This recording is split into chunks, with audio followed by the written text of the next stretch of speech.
రాజకీయాల్లో విలువలు వలువలు ఈ రెండింటి మధ్యలో తేడా తెలియనటువంటి వ్యక్తి రేవంత్ రెడ్డి. విలువల కోసం తనకి ఏ పార్టీ అయితే బీఫామ్ ఇచ్చిందో ఆ పార్టీ బీఫామ్ ని పక్కన పెట్టి పార్టీకి రాజీనామా చేసి శాసనసభ సభ్యత్వానికి రాజీనామా చేయడానికి ముందుకొచ్చినటువంటి వ్యక్తి గౌరవనీయులు కోమటిరెడ్డి రాజగోపాల్ రెడ్డి గారు.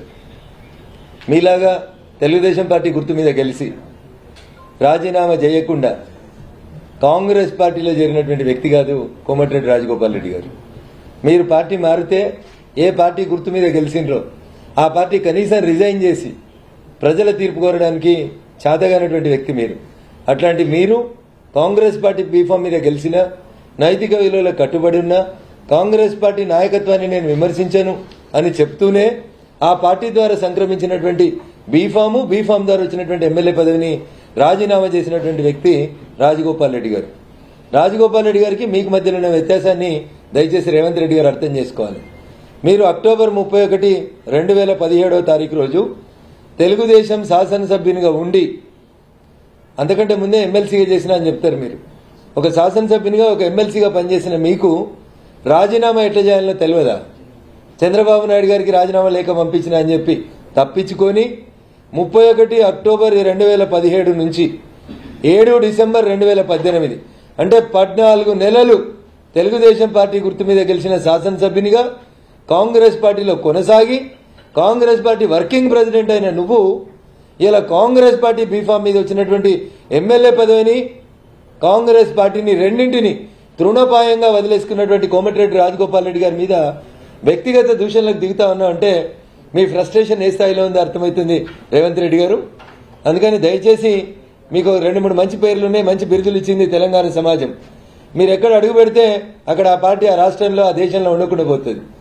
మీరు తెలుగుదేశం పార్టీలో గెలిచి తెలుగుదేశం పార్టీ నాయకత్వం కోరుకొని తెలంగాణలోంచి తెలుగుదేశం పార్టీని లేకుండా పంపించినటువంటి గొప్ప నాయకుడు మీరు ఆ రోజు తెలుగుదేశం శాసనసభ్యునిగా ఉండి ఆ రోజు కాంగ్రెస్ ప్రతిపక్షంలో ఉంది. దాంట్లోకి పోతే ఏ వ్యాపార వర్గాల ప్రయోజనాల కోసం పోయినరు? ఇలా మీరు అంటున్నారు కదా రాజగోపాల్ రెడ్డి గారు ఎందుకు పోయినారని.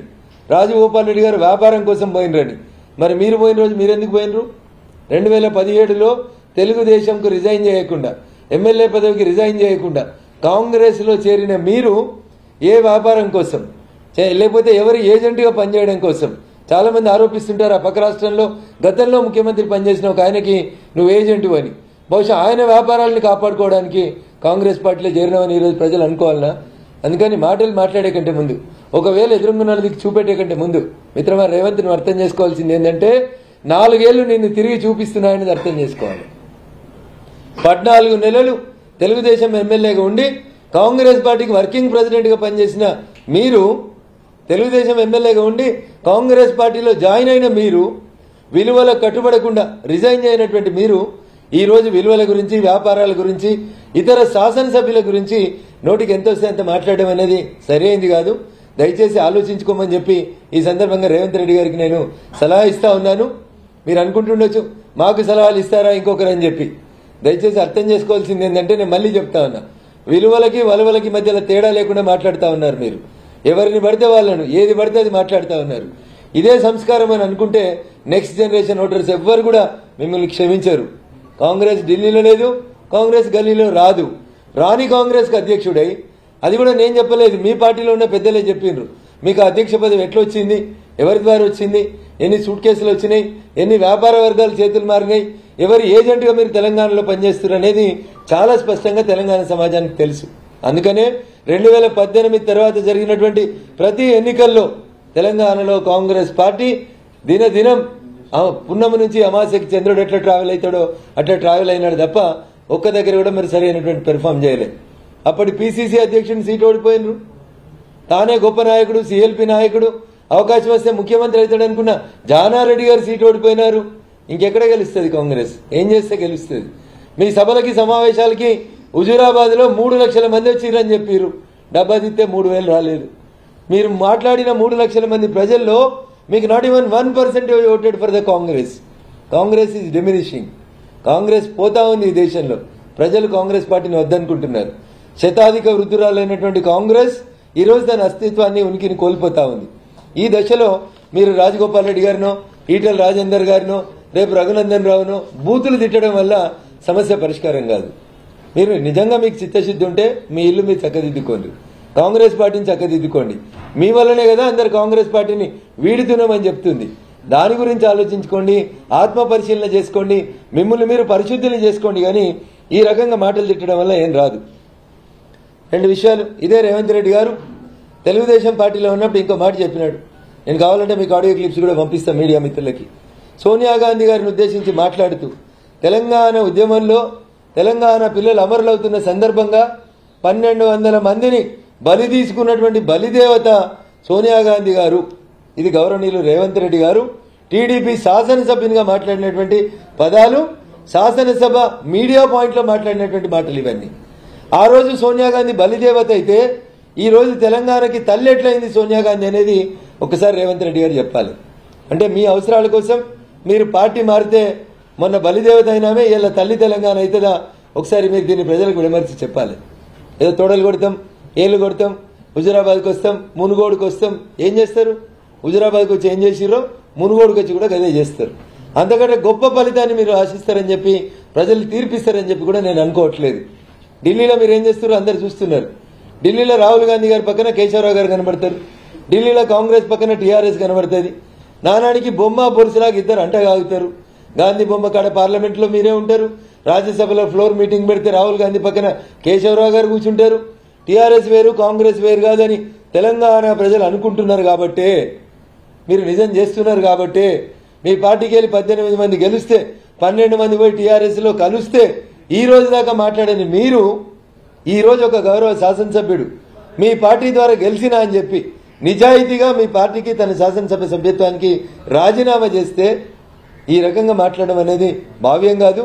మీరు నోరు ఉంది కదా అని నోటికి వచ్చినట్టు బూర్తులు మాట్లాడితే తెలంగాణ సమాజంలో మీకంటే మంచి భాష మాట్లాడగలిగిన వాళ్ళు గల్లీ నుంచి హైదరాబాద్ దాకా చాలా మంది ఉన్నారు. చాలా మంది మాట్లాడగలుగుతారు, మీకంటే బాగా మాట్లాడగలుగుతారు, మీకంటే పరుషంగా మాట్లాడగలుగుతారు.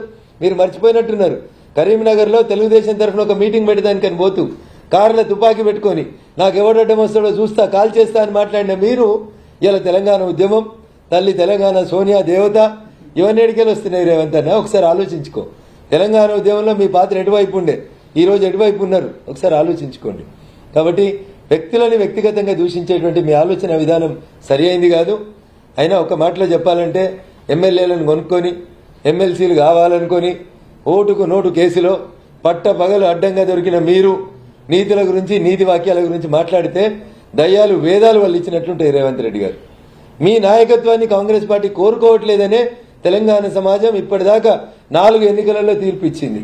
5వ ఎన్నిక కూడా మీరు చూడడానికి సిద్ధంగా ఉండండి. మునుగోడు ప్రజలు చైతన్యవంతమైనటువంటి నల్లగొండ జిల్లా, బండి వెనుక బండి కట్టి ఏ బండ్లే పోతావు బిడ్డో అనే పాటను రాసిన బండి యాదగిరి పుట్టిన నల్లగొండ జిల్లా నుంచి తెలంగాణలో కాంగ్రెస్ పార్టీని బండి వెనుక బండి కట్టి పంపించి బంగాళాఖాతంలో కలుపుతారు తప్ప కాంగ్రెస్ పునర్జీవనం అనేది తెలంగాణలో సాధ్యం కాదు. అందుకని దయచేసి బూతులు వాడొద్దని ఒక గౌరవ పార్లమెంటేరియన్గా ఒక పార్టీకి రాష్ట్ర శాఖ అధ్యక్షునిగా పనిచేస్తున్నటువంటి మీరు కొంచెం సంస్కారవంతంగా మాట్లాడితే బాగుంటుందనేది నా విజ్ఞప్తి. కాదు నా భాషనే గిట్లుంటుంది నేను గిట్లే మాట్లాడతా అంటే అన్న మేమంతా జై తెలంగాణ అని 2001 నుంచి రోడ్డుకి ఎక్కిన వాళ్ళం. నువ్వు ఒక్కటంటే మేము 4 కొడతాం. మేము తెలంగాణ ఉద్యమం చేసినప్పుడు ఈటుక జవాబ్ పత్తర్సే దేంగా అని ఉద్యమం చేసి వచ్చిన వాళ్ళమన్నా. ఈడాడ తుపాకులు పట్టుకొని అడ్డదారులలో పోయి అధికారం ఏడొస్తుందో అని చెప్పి పార్టీలకి పైసల కోసం పోయి పదవులు కొనుక్కున్న వాళ్ళం కాదు, ప్రజల చేత ఎన్నుకోబడి వచ్చిన వాళ్ళం. అందుకని భాష ప్రయోగించేటప్పుడు మీరు మర్యాదగా మాట్లాడండి, సంస్కారవంతంగా మాట్లాడండి. కోమటిరెడ్డి రాజగోపాల్ రెడ్డి గారు రాజీనామా చేయకపోతే మీరు మాట్లాడితే సంస్కారవంతంగా ఉంటుంది. కానీ మేము గతంలో ఈటెల రాజేందర్ గారిని తీసుకున్నప్పుడు కూడా టీఆర్ఎస్ బీఫామ్ మీద గెలిచిండ్రు కాబట్టి మీరు రాజీనామా చేసి రమ్మన్నాం. వారు రాజీనామా చేసి వచ్చిర్రు, కడిగిన ముత్యమంలో ప్రజలు ఓట్లేసి గెలిపించారు. రేపు కోమటిరెడ్డి గారు కాంగ్రెస్ బీఫామ్ మీద గెలిచి వచ్చిండ్రు, వారు రాజీనామా చేసి వస్తున్నారు. వారిని కూడా రేపు మునుగోడు ప్రజలు కడిగిన ముత్యమంలో గెలిపిస్తారు.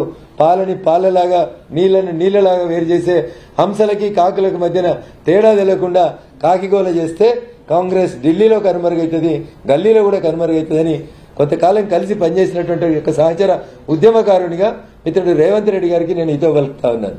నా మాటలు మీకు వినసొంపుగా లేకపోతే ఇంతకంటే మంచి భాష ఇంకేమన్నా మాట్లాడుకుందామని మీరు కోరుకుంటే ఖచ్చితంగా హైదరాబాద్కి వచ్చిన తర్వాత మీ భాషలోనే మీకు సమాధానం చెప్తామని చెప్పి ఈ సందర్భంగా తెలియజేస్తూ వారి విఘ్నతకే వదిలేస్తూ నోరు నలుపులో పెట్టుకోవాలని మిత్రుడు రేవంత్ రెడ్డి గారికి ఈ సందర్భంగా సూచిస్తారు. హాయ్ ఫ్రెండ్స్, మా టుడే టుమారో యూట్యూబ్ ఛానల్ చూస్తున్నందుకు చాలా థ్యాంక్స్.